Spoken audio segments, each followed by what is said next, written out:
¿Alguna vez te has despertado con esa certeza fría y absoluta de que algo no está bien, que algo esencial en el mundo se ha roto y que el único testigo de esa fractura eres tú en medio de la oscuridad?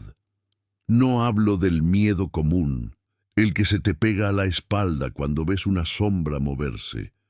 Hablo de una opresión interna, de una desolación tan profunda que te hace mirar al techo y preguntarte si realmente estás solo en el cuarto.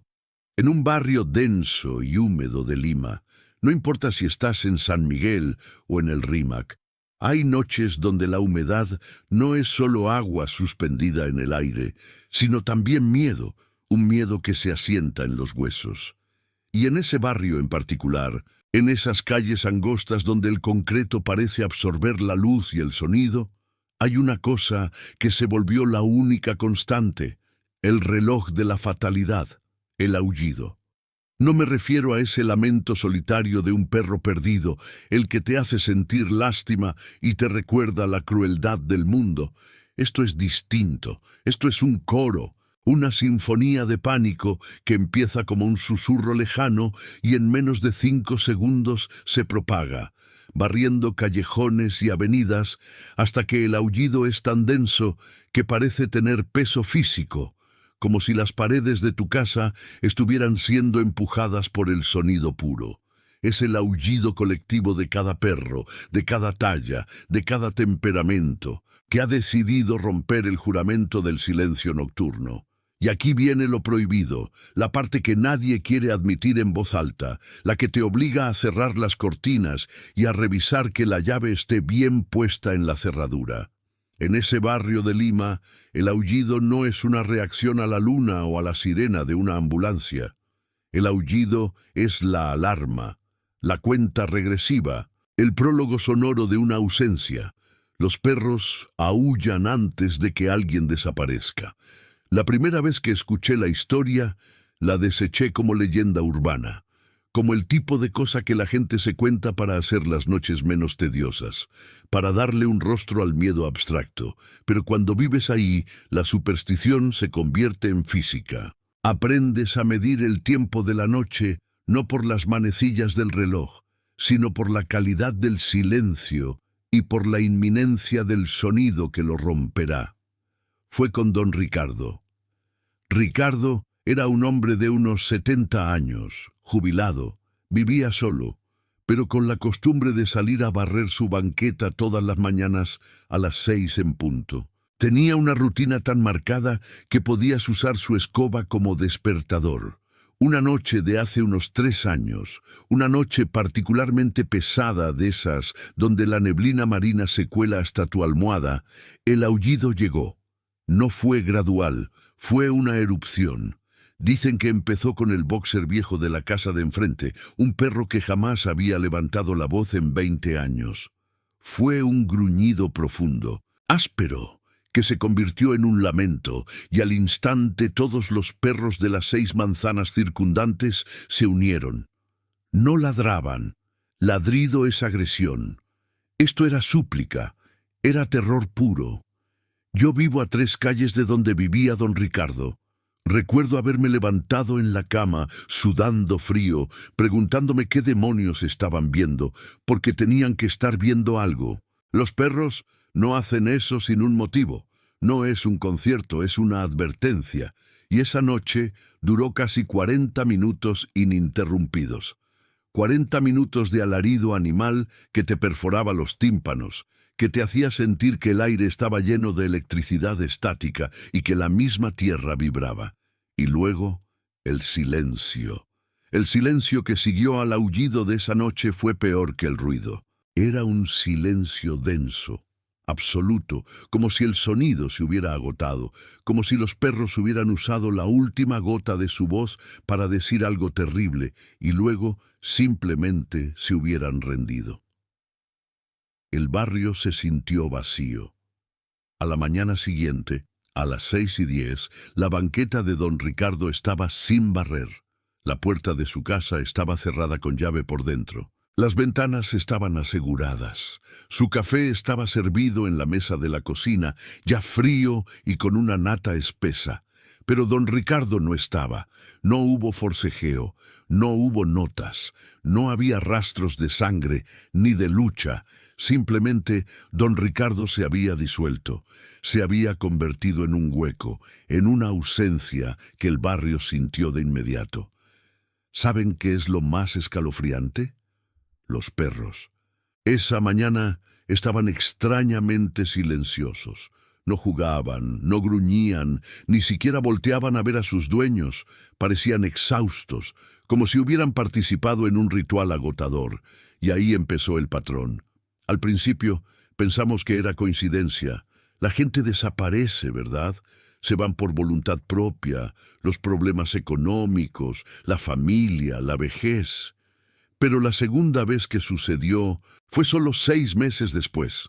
La víctima, una joven estudiante de arquitectura, Marisol, que vivía en un edificio con 3 perros guardianes en el patio. 3 perros feroces, entrenados para atacar. La noche que Marisol se esfumó fue igual, pero esta vez la gente estaba escuchando, estaban esperando. Habíamos aprendido la lección de don Ricardo. A la 1:30 de la madrugada, cuando el sereno había pasado y las luces de las pocas tiendas abiertas se habían apagado, empezó. Y lo que recuerdo de esa segunda vez es la desesperación en el sonido. Los perros guardianes de Marisol, esos animales que no temían a nada, estaban aullando con una nota que solo puedo describir como terror infantil. No defendían, suplicaban. Y en medio de ese ruido, algunos vecinos, los más audaces o los más aterrados, salieron a sus balcones a mirar. ¿Qué se ve en la oscuridad cuando todos los animales están en pánico? Absolutamente nada. El barrio parece normal, solo que inundado por ese sonido agónico. Nadie vio un vehículo. Nadie vio una figura entrando o saliendo del edificio de Marisol. No hubo portazos ni gritos humanos. Solo el aullido que crecía, hasta que parecía que la presión iba a reventar los vidrios. Y al igual que con don Ricardo, 40 minutos después, silencio. Marisol se había ido. Dejó su laptop abierta y su cuaderno de dibujos sobre la mesa. Su celular estaba cargando en la mesita de noche. A partir de ahí, la cosa se puso personal. Se volvió una obsesión para mí. Empecé a registrar cada incidente. Descubrí que no era solo en nuestro barrio, era un fenómeno que se repetía en zonas específicas, siempre cerca de la costa, en colonias que tenían cierta antigüedad y que tenían un alto número de animales callejeros o domésticos.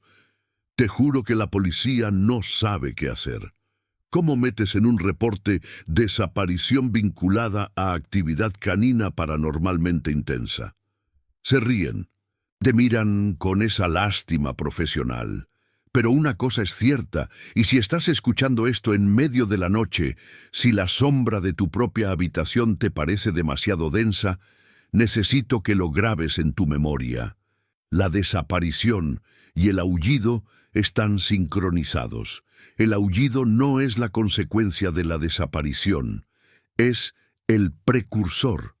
Y no solo eso. El aullido tiene una estructura. Siempre empieza con un solo perro, el más sensible, el que está más cerca de la víctima. Ese perro emite un sonido tan gutural y bajo que apenas lo percibes. Pero los perros tienen una red de comunicación que nosotros perdimos.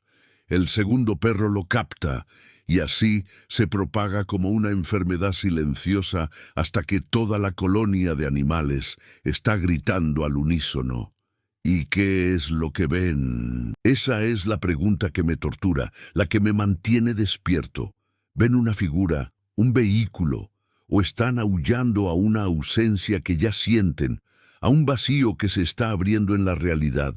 Si ya sientes que la respiración se te corta, si estás nervioso y tienes ganas de apagar esto, te pido un favor. Quédate conmigo hasta el final, porque esto apenas empieza. Y si esto te está inquietando, si crees que algo similar ha pasado en tu ciudad, Suscríbete, porque necesitamos testigos. El silencio protege a la sombra. Y si te sientes solo, piensa que tal vez este canal es el único pacto que tenemos contra lo que sea que esté arrastrándose en la noche. La gente del barrio, con el tiempo, dejó de buscar explicaciones lógicas. Empezamos a buscar patrones en el sonido. Desarrollamos una audición selectiva. Ahora, cuando anochece, la gente no escucha las cumbias del vecino ni el ruido de los camiones.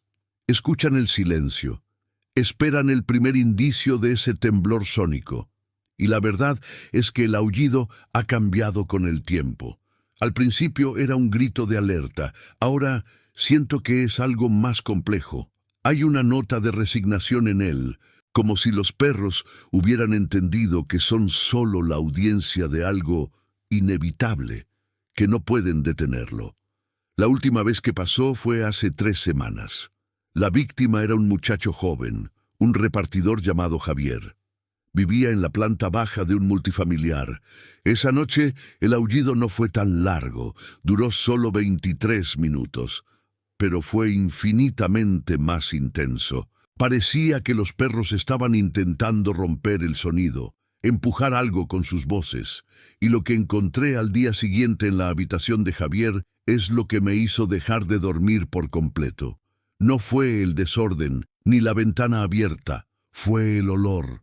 Dicen que los perros aúllan al miedo, pero ese olor no era de miedo humano, era un olor metálico y dulce, como si alguien hubiera quemado azúcar y óxido al mismo tiempo, un olor que no encajaba con la habitación, con la vida de Javier, con nada.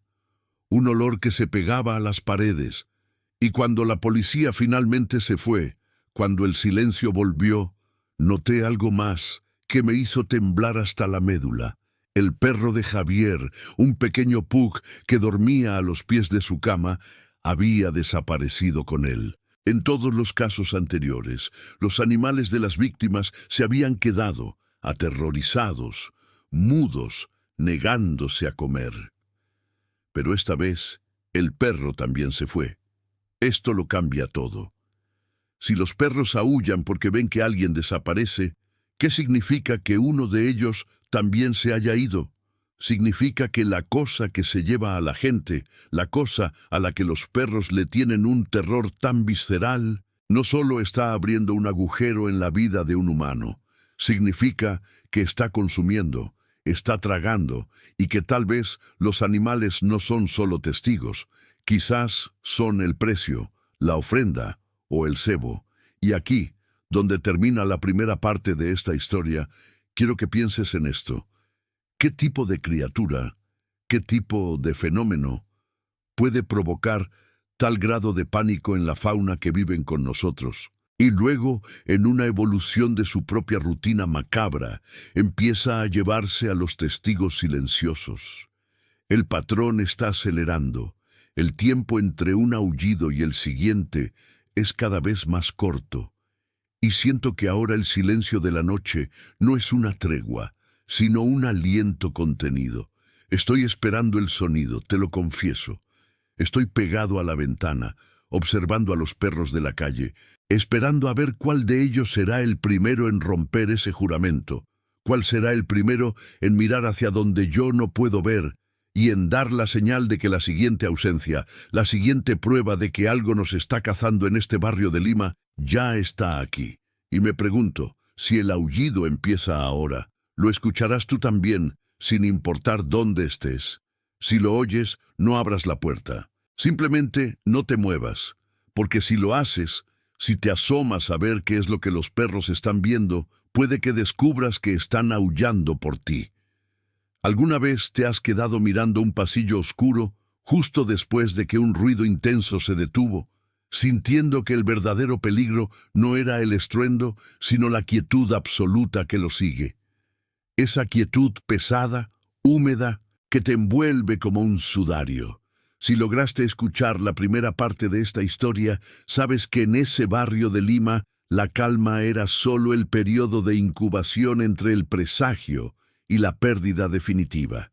Los aullidos, esa sinfonía gutural de pánico animal, eran solo la cortina de bienvenida, el telón que se alzaba para revelar un escenario vacío.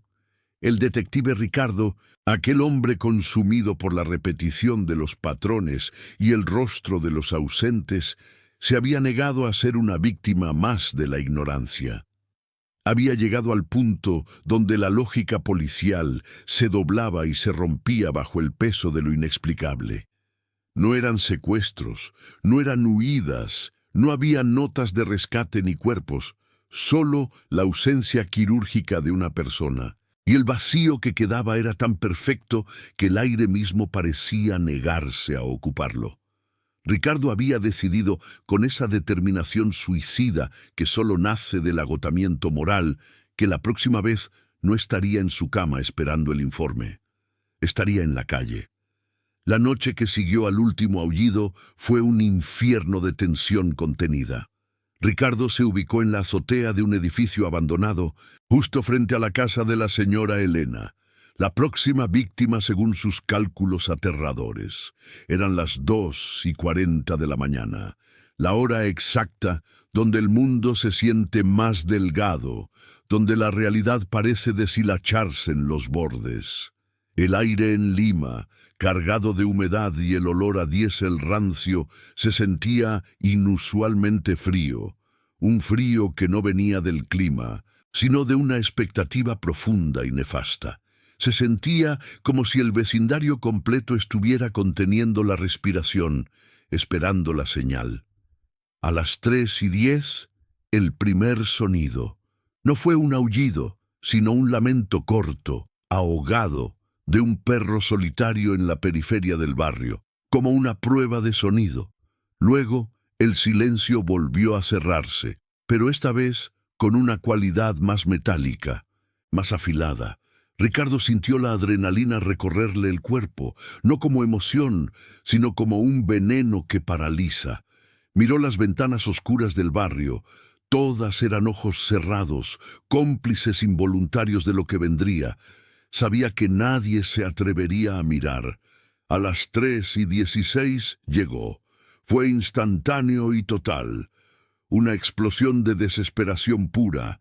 Cientos de perros, desde los mastines hasta los pequeños chihuahuas callejeros, rompieron el silencio. No era el ladrido territorial que anuncia un intruso. Era el grito de un alma que reconoce una fuerza que no puede ser combatida. Era miedo cósmico. El sonido era tan denso que parecía vibrar en los huesos de Ricardo, no solo en sus oídos. Los aullidos se elevaban y caían como olas de dolor, un coro que duró exactamente 3 minutos y 18 segundos. Y entonces, a las 3:20, la sinfonía se detuvo, de golpe.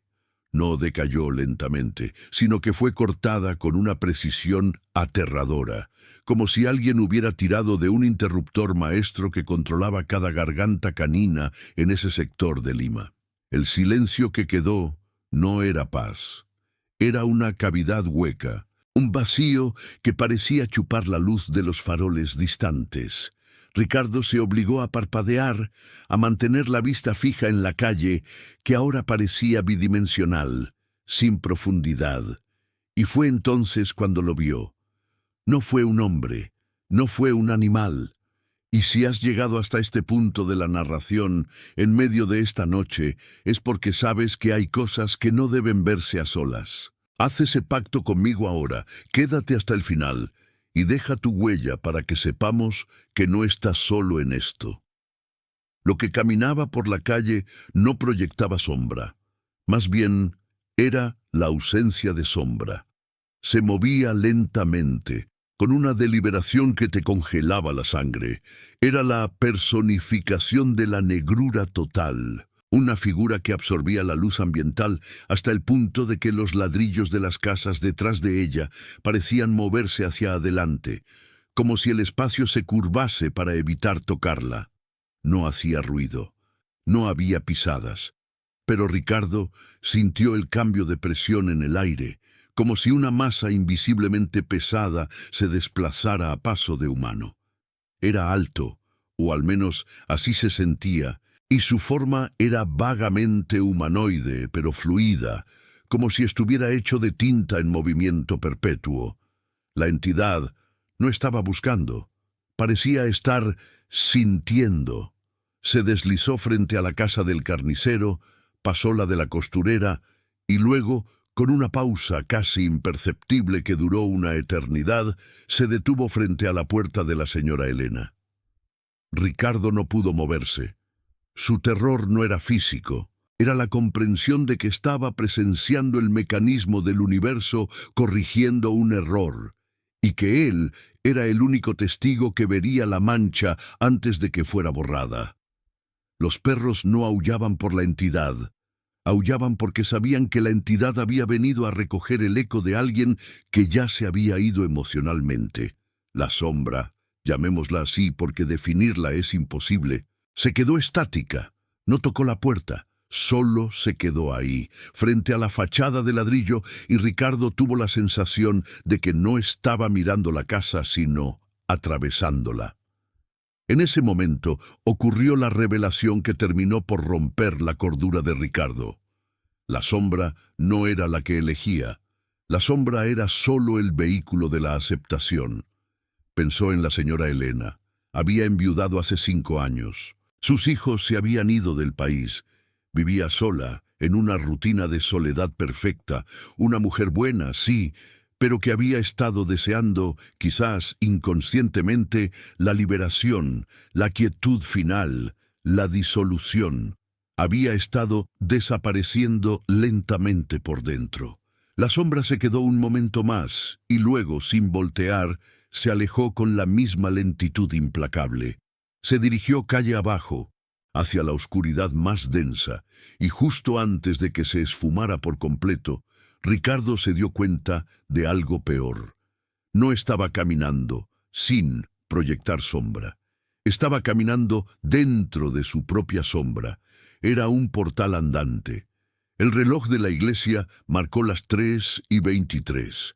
La calle volvió a ser solo una calle. Las farolas volvieron a tener su luz amarilla y débil. El aire se calentó 1 grado. El silencio se volvió normal, el silencio nocturno de cualquier barrio. Pero para Ricardo el mundo se había dividido. Él había cruzado un umbral de conocimiento que no podía revertirse. Él había visto la herramienta. Él había entendido la verdad terrible. En ese barrio la gente no era robada. La gente era finalizada. Los perros aullaban porque olían el alma desprendida días antes. Y el aullido era el anuncio de la cita final. Bajó de la azotea temblando, no por el frío, sino por la repulsión. Caminó a su casa en piloto automático. Cuando el sol salió, confirmaron la desaparición de la señora Elena, sin señales de forcejeo. La taza de café a medio terminar sobre la mesa, su celular cargando en la mesita de noche. Se había ido como si nunca hubiera existido. El vacío era completo. Ricardo intentó contarlo, lo intentó con su superior, con un psiquiatra, con el cura de la parroquia. Todos lo escucharon con la paciencia agotada que se le reserva a un hombre quebrado por el estrés laboral. Le ofrecieron vacaciones, sedantes, la renuncia. Le dijeron que las desapariciones eran solo eso, desapariciones sin explicación, pero que no existían sombras caminantes que borran a la gente. Le dijeron que los perros aúllan por la luna o por una pelea de gatos, que la mente juega trucos cuando la noche es larga. Pero Ricardo sabía que no era un truco. El horror se había arraigado en él. El verdadero castigo no fue ver la sombra, fue entender el criterio.